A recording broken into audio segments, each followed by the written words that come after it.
Hello, you wondrous fellow business owners. And today, myself and the wonderful Emma from 24 Fingers, we're going to be talking about turning video views into actual real life paying clients. Uh, I mean, a lot of people don't they? I've definitely been there where you're creating all this amazing content. And in my case, a lot of it's video content. And you put it all out there. It takes time to do. You spend hours poring over the titles, over what you're going to do. You go out there and actually you're making all this stuff and it just doesn't deliver what you're after. That is quite dispiriting. Now, one of the things could be that there's when people come to me and say, the video's not really working in the way I want it to. There are a number of different things, but one of them that comes up quite regularly is the fact that they just have forgotten to tell people what to do at the end of the video. Or even, it doesn't have to be the video, it could be at the end of the blog. You need to tell people what you want them to think, feel, or do at the end of your video. Have you had that sort of experience, Emma, with your clients? I 100% agree with you about structuring the hook and the angles, not just thinking, I'm just going to make a video without any point to it. And I think really important to make your objective really clear in your own brain before you even go on camera, before you even start recording. And I think sometimes we're all a bit English, like we forget to ask for something. And I'd really encourage people to be less English and think about what our ask is, think about what our request is, think about what we want people to do, and then talk about it, say it to people, because people are lazy and they need to be signposted and gently led to action. Absolutely. And the other thing, I mean, it is a planning thing at the end of the day, isn't it? I think, and we'll come on to this, in a future kind of edition of our little quick tips. But it is really important. I mean, I really encourage people to jump on their phone cameras and give it a go. But ultimately, if you're wanting to set yourself up for genuine success with marketing, and particularly with digital marketing, you do need to plan. And you do need to make sure that you've got like a journey sorted out. So, like you say, what you're asking people to do, because ultimately, a call to action could be watch my next video. It could be, you could be talking around a particular. Yeah. But, or it could be go to an event, like the thing we'll be running in a few weeks time but the point is you need to know before you even start creating a video what it is that you're trying to make the end result be, and you work towards that. So I mean, in terms of other calls to action, you've obviously got, if you're doing YouTube things, it's good for people to binge. So the calls to action could well be, watch the next video, which could be a deeper dive into the first video's kind of topic or subject matter. You could equally, obviously, send people to a website or a landing page, which is a one-page website, which is, only talking about one specific product or service. A point on that, Jem. Yeah. I was going to say a point on that, actually. Don't be surprised if somebody's not ready to buy on video one. Like, we all know that people need to see content a certain amount of times before you've built up that know, like, and trust factor. So don't be discouraged if on your first attempt, your first video, 1 million people aren't rushing to download the lead magnet that you mentioned. You need to build up that know, like, and trust, and then it will come. Rome will happen, but it might not happen on video one.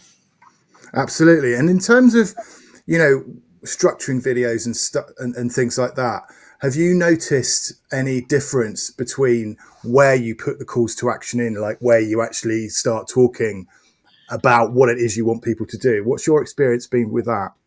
I think a really strong hook, a title, especially on the channels like Instagram and TikTok, the cover page or the hook at the beginning needs to be so strong nowadays. People's attentions are becoming shorter and shorter and shorter. So make sure the hook is really strong. So 5 things I wish I knew about creating video, for example. Introduce the fact that they're going to get something fairly early on, because you might lose people, and until you've looked at your data, you don't know where people are dropping off. So make sure that you bring it up fairly early on and keep people infused until you tell them exactly how they can obtain said bonus, and then reiterate and then put it in the comments. So, you can't go overboard in reminding people what you want them to do without being too pushy, obviously. But it's a fine balance between being less English and pushy. Yeah, exactly. I think you definitely raised something culturally, without a doubt. And we have to, as content creators and business owners, we have to actually be clear about what we want people to do. Yeah. The other thing I would say as well about calls to action is don't ask people to do too many things. So I'll give you an example, like in a YouTube channel. If you're doing a YouTube video, for example, you might be tempted to go, like and subscribe and all that. Well, that effectively is a call to action. Yep. And then if you're asking them to go and, like you say, download something, that's another call to action. And the problem there is, if you ask people to do lots of things, they then get confused and they'll do none of them. Nothing. Yeah. Yeah. So just keep it really clear. And that's, to my point, make sure you're planning this stuff, because imagine if you're planning your content and you know what that video 1 is part 1 and video 2 then goes into a little more detail. Well, then you're then suddenly planning a structure and planning out the calls to action across the piece. So, you can approach it in a much more strategic fashion. And that's what I would urge you to do, is to, whilst sort of saying, jump on camera, get used to it and all of that stuff, you also do need to put in the planning so that you can be a lot more effective overall. Absolutely. I mean, also in terms of where you put the calls to action, don't assume people are going to watch your videos to the end. Yeah. So maybe, and like you were saying, Emma, actually, I love the notion that you've got to earn the click, which is what the hook does. So you hook people's attention, you get them in, tell them straight away what they're going to get out of it. Always approach your video content or blog content, frankly, tell people why what you're saying and what you're contributing to the conversation will help them do or achieve, because ultimately that's how you motivate them to consume your content. What Jeremy said. Yeah, exactly. Right. Listen, I hope that's given you a lot to kind of think about. Go and implement that sort of thing. But as I say, I would really encourage you to, in the same way we were talking about, getting to know your audience and all this requires an element of planning time. Literally give yourself a couple of hours, go away and do this in a quiet space, in a strategic mindset, because ultimately the results you'll get from approaching video and actually, frankly, blog content, just content generally, you'll get loads more ROI out of it if you're a bit more thoughtful about it.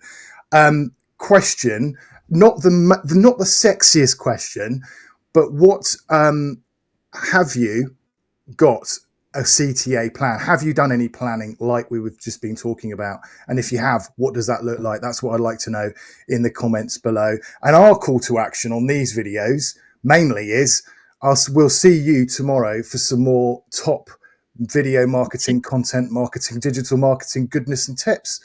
So there you go. That's your little sort of 7-minute, 8-minute guide to CTAs, calls to action. Make sure you put them in. Everything you create needs to have a reason for being. See you soon. Have a lovely day. See you.